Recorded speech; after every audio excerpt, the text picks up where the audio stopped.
Magandang tanghali po at magandang araw sa atin lahat. Ito po, kakain po muna ako ng pananghalian. Atrasado na nga po eh. Ito po ang aking ulam. Sinigang po yan na baboy. Yan. Ito po ay adobong sitaw. Yan po. Ito naman po ay adobo sa gata na manok. Yan. Ito po yan. Adobo po sa gatang manok yan. Nakikita nyo na yan.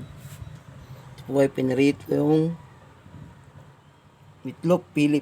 Meatloaf yan po. Ito po ang aking mga pagkain ngayon.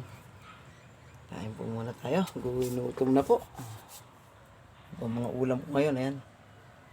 Nakikita nyo po yan. Po. Kainan po muna. Sibugan po yan. Kain po muna.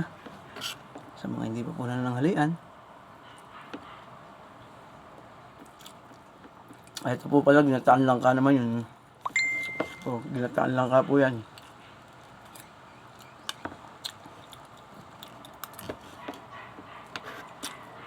Sari-saring ulam po yan.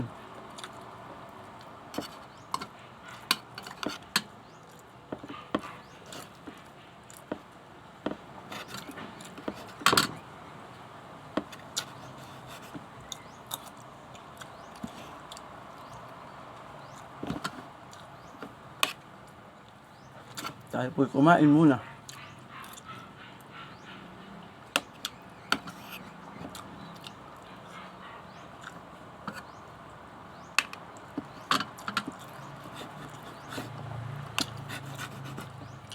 Buhay sili.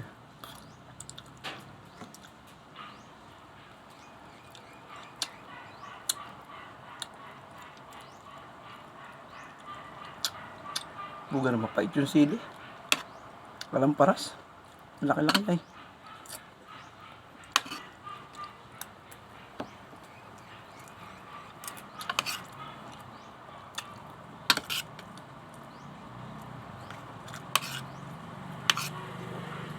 Saka lang po mahirap pero nakakain ka ng mga ulam na ganito. Bagay, pang ordinaryong ulam lang naman po talaga ito.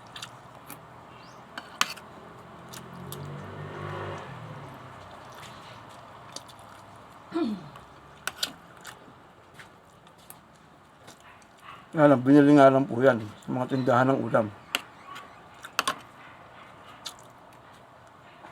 Ang luto lang po dyan, itong piniritong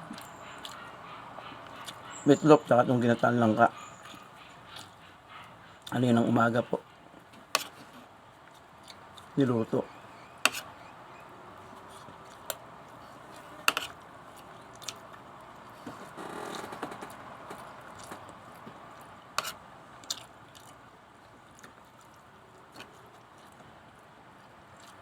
Ito po ay adobong sitaw.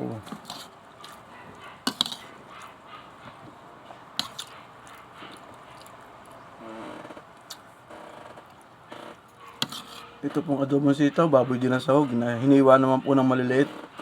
Hindi po siya giniling, hiniwa lang po siya. Kain po muna. Okay po lahat yung lasa nyo.